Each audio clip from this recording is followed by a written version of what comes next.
रामकृष्ण हरी. जिथे ज्ञान विज्ञान संजीव होते, जिथे योग विद्येस सामर्थ्य येते, जिथे मानवाला मिळे मोक्ष गाथा, तुझ्या पायरीसी सदा नम्र माथा, तुझ्या पायरीसी सदा नम्र माथा. संत श्रेष्ठ ज्ञानेश्वर माऊलींचा संजीवन समाधी सोहळा या अलंकापुरीमध्ये प्रतिवर्षी मोठ्या उत्साहानं पार पडतो.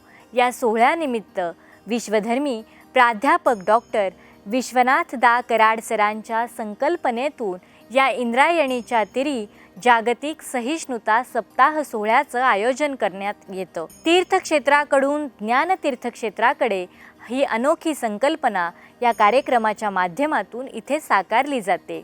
श्री संत ज्ञानेश्वर तुकाराम ज्ञानतीर्थ विश्वरूप दर्शन मंच, माईर्स MIT शिक्षण समूह, विश्वशांती केंद्र आळंदी यांच्या वतीनं हा सोहळा अतिशय भक्तिपूर्ण वातावरणात आणि उत्साहात भजन कीर्तन याच्या निनादात साजरा होतो.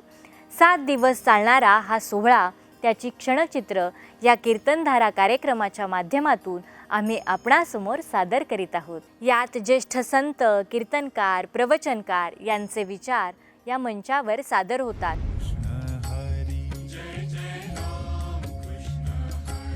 जय जय राम कृष्ण हरी, जय जय राम कृष्ण हरी, जय जय राम कृष्ण हरी.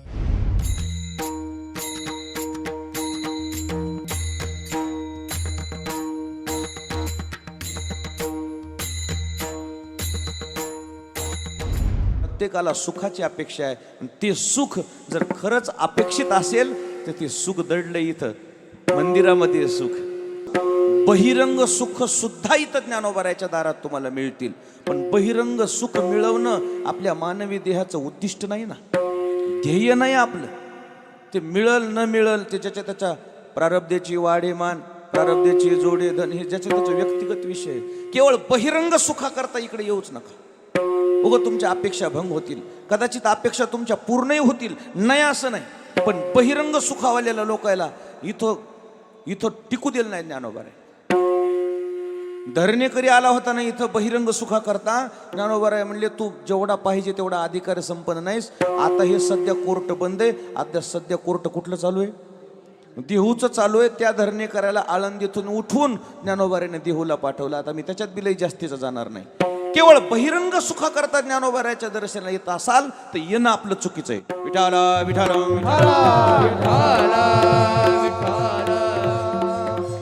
मग या ज्ञानोबारायच्या पाया पडल्यानं नेमकं सुख मिळतंय कोणतं? वाढले अंतरी प्रेम सुख, आध्यात्मिक सुख मिळतंय. ही जी आळंदी आहे ना, बहिरंग सुखाचा विषय नाही आहे. ही आळंदी अंतरंग सुखाचा अधिष्ठान आहे.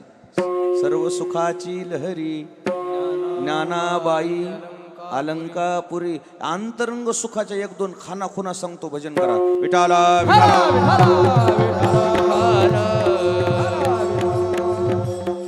अंतरंग सुखाचा फायदा काय होतो असं जर विचारलं तर ज्ञानोबारायचं असं मत आहे, अंतरंग सुख जर एकदा का प्राप्त झालं, बहिरंग दुःखाची जाणीव होत नाही.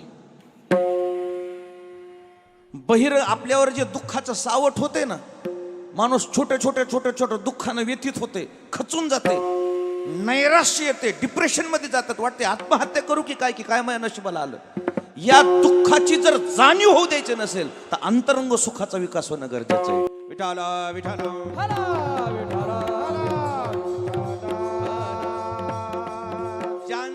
अंतरंग सुखाचा विकास झालाय, ज्यांच्या अंतरंगातलं सुख वाढीस लागलंय,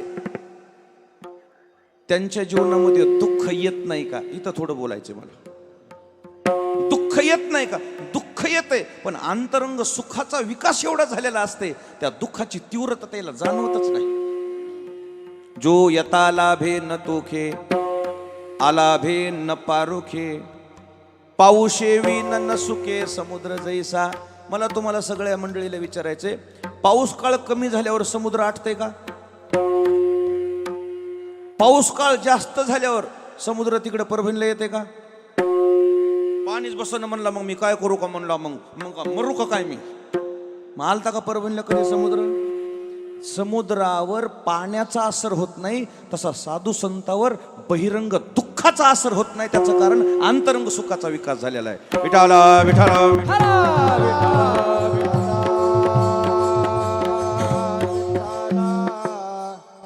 काय ओवी आहे. का शस्त्रेवरी तोडिलिया देह आगी माझी पडिलिया, चित्त महासुखी पहुडलिया चेवोची नये. मग त्याला शस्त्रास्त्राचा असर होत नाही, त्याला शिवीगाळीनं तर काहीच होत नाही.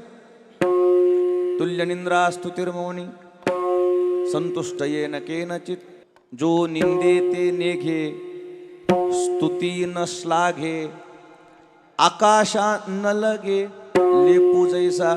एक जण माणूस म्हणला, लय पाऊस काळ जास्त झाला, जरा म्हणला काय होतं हे गळायले, थोडं लिपून घेतो. प्लास्टर करतो का आकाशाला? त्याला कसा प्लास्टर होऊ शकत नाही, तसं साधू संतावर कशाचाच असर होत नाही. त्याचं कारण अंतरंग सुखाचा विकास. विठाला विठाला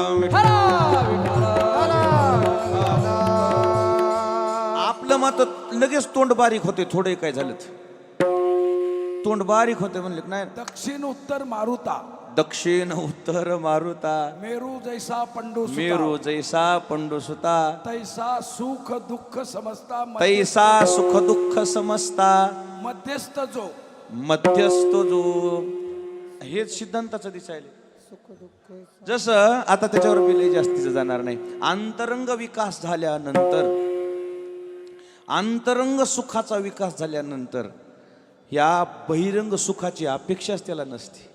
खरं सांगतो मला, याचे सुख तुम्हा कळले यावरे, मग दारोदारी न फिराल, याचे सुख तुम्हा कळली यावरी. म्हणजे या परमार्थाचं सुख, परमात्म्याचं सुख एकदा कळलं आणि ते सुख एकदा गळी उतरलं की मग या बहिरंग दुःखाचा या शरीरावर काही असर होत नाही. कबीरदास महाराज जात असताना भजनामध्ये मंत्रमुग्ध समाधी अवस्थेमध्ये चालू लागले. काय भजन असेल त्यांचं? हरे राम राम राम सीताराम राम राम, हरे राम राम राम सीताराम राम राम, हरे राम राम राम सीताराम राम राम, हरे राम राम राम. टाळी वाजवा माय बाप. हरे राम राम राम राम राम राम,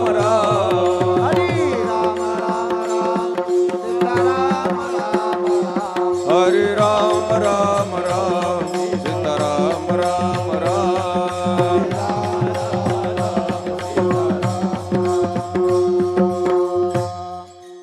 भजनामध्ये महाराज जात असताना अचानक एका श्रीमंताच्या घरातून असं कोंबडं इतकं कुत्रं बाहेर आलं आणि ते कुत्रा आला. आता नवखा माणूस दिसतोय, कुत्रं भुंकते. कुत्र्याला जरा चाहूल लवकर लागते. कुत्र्याला नवख्या माणसाचा वास येतो, म्हणून तो चोर धरताना ही प्रशासन जर असा चोर सापडतच नसेल तर त्याच्या पाठीमागं काय लावतात? त्याला श्वान पथक म्हणतात ना. मग त्या कुत्र्याला कळतंय नेमका चोर कोण होता, काय होता. त्याच्यात मला लई जायचं नाही. आता ते कुत्र महाराजाचं नवीन कोणतरी दिसायले म्हणून महाग आलं. एकदम कबीरदास महाराजाच्या पायाला त्यानं चावा घेतला. रक्तभंबाळ पाय झाला. महाराज भजन करीत तसंच पुढे चाललेत.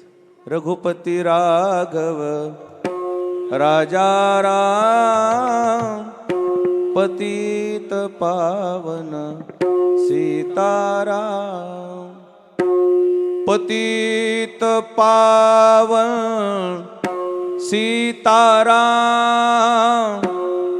पतित पावन सीताराम.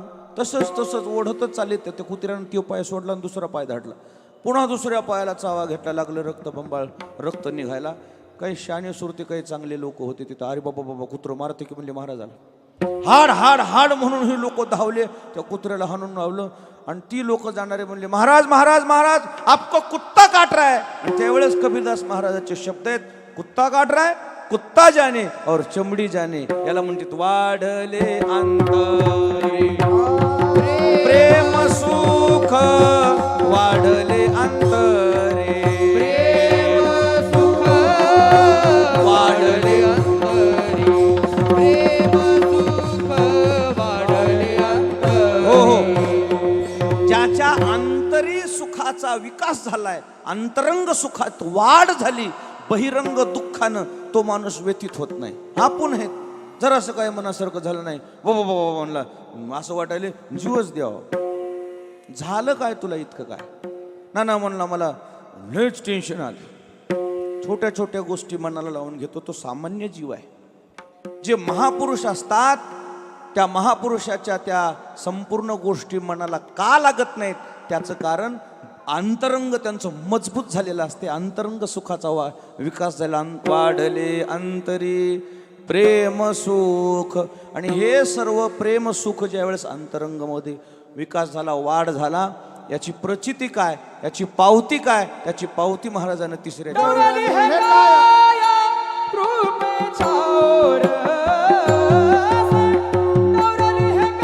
वाजवा माय बाप, टाळ वाजवा.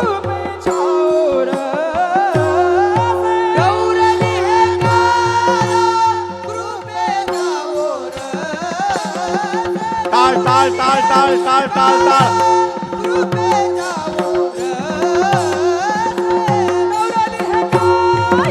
शाबाश शाबाश.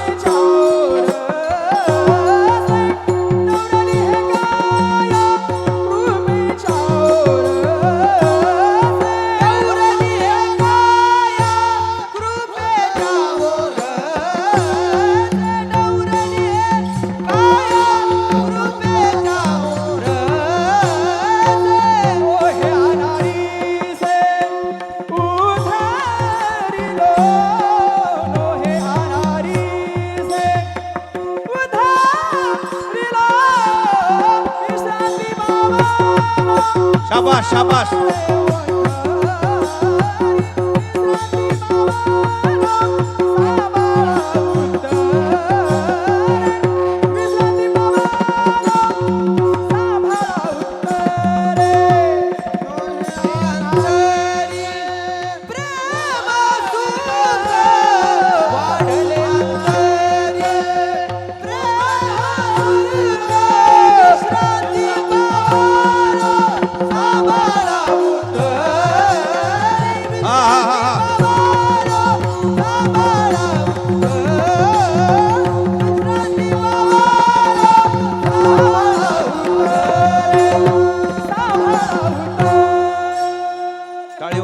टाळी वाजवा.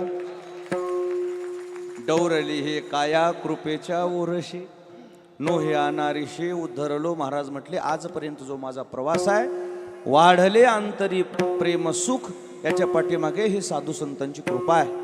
हे जे माझं शरीर आहे हे त्यांच्या कृपेचं आहे. नाही का, एखादं झाड बहरलं म्हणते, त्या झाडाला काय लागलाय, बहार आलाय. तसं महाराज म्हणले, आमच्या परमार्थाचं जे आज जे आहे, ही जी फलश्रुती आहे, ही फक्त महापुरुषामुळे आहे. वाढले अंतरे प्रेम सुख, तुका म्हणे मजन घडता सेवा, पूर्व पुण्य ठेवा ओढवला. ज्या महापुरुषांची माझ्यावर कृपा झालेली आहे, मी काही सेवेत नव्हतो, परंतु काय माझ्या पूर्वजाचं पुण्य असेल, त्या पुण्याईनं मला यांची भेट झाली. परंतु वेळीच मला एक सद्बुद्धी झाली, म्हणून मी तिथं नतमस्तक झालो आणि साष्टांग दंडवत घातला. आणि त्या नमस्काराने माझ्या जीवनामध्ये सगळ्या ह्या गोष्टी घडून आल्या. संतांच्या चरणारविंदी जर जीव नतमस्तक झाला तर निश्चित जीवाचा फायदा झाल्याशिवाय राहत नाही. आणि म्हणून आपण सर्वजण मंडळी इथं ज्ञानोबारायाच्या दर्शनाकरता आलेले आहात. कदाचित बहिरंग विकासही आपला होईल, अंतरंग विकास तर निश्चितच होईल, पण कोणत्या गोष्टीत वाढ करून घ्यायची हे ज्याचे त्यांनी ठरवायचं. या हेतून आपण इथं नतमस्तक होऊ. या ठिकाणी MIT अर्थातच विशाल असं विश्वशांती केंद्र आणि यामध्ये विशाल अशा मंचावर इथं तुळशीरामजी अण्णाही उपस्थित झाले, उषा काकूही उपस्थित झाल्यात.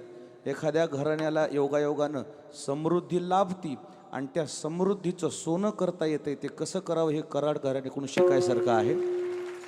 पण हा असं एकमेव घराणे इथंच नाही, महाराष्ट्रातच नाही, महाराष्ट्राच्या बाहेर, देशाच्या बाहेर जाऊन ज्ञानोबाराय तुकोबारायचा विचार घेऊन हे संपूर्ण जगभर फिरत आहे हे घराणं. अरे ते बद्रीनाथ केदारनाथ कुठं राहिलं, तिथं सप्ताह केला. 9 दिवस उषा काकून पारायण तिथं ज्ञानेश्वरीचं, तिथं मायनस. तिथं पाची पांडवाची स्थापना झाली, तिथून पाची पांडव निजधामाला गेलते, पण काय मंदिराचा अभाव होता.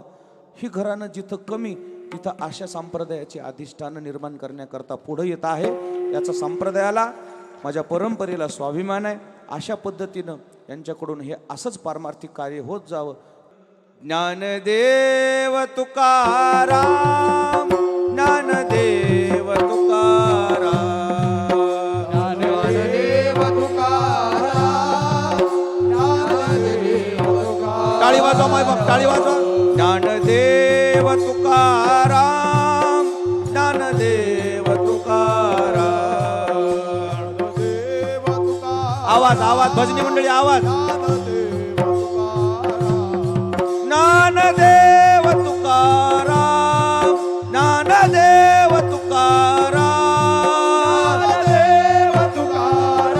आवाज काढा माय बाप. ज्ञानदेव तुकाराम, ज्ञानदेव तुकाराम, ज्ञानदेव तुकाराम, ज्ञानदेव तुकाराम, ज्ञानदेव तुकाराम, ज्ञानदेव तुकाराम, ज्ञानदेव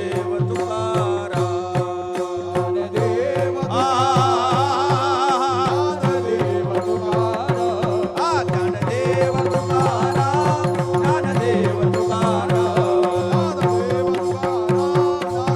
शाबास शाबास शाबास.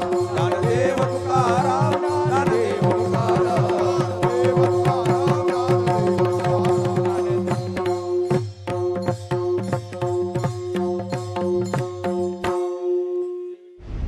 कीर्तनधारेच्या आजच्या भागात इथेच थांबूयात. भेटूयात पुढच्या भागात नव्या कीर्तनासह. तोपर्यंत रामकृष्ण हरी.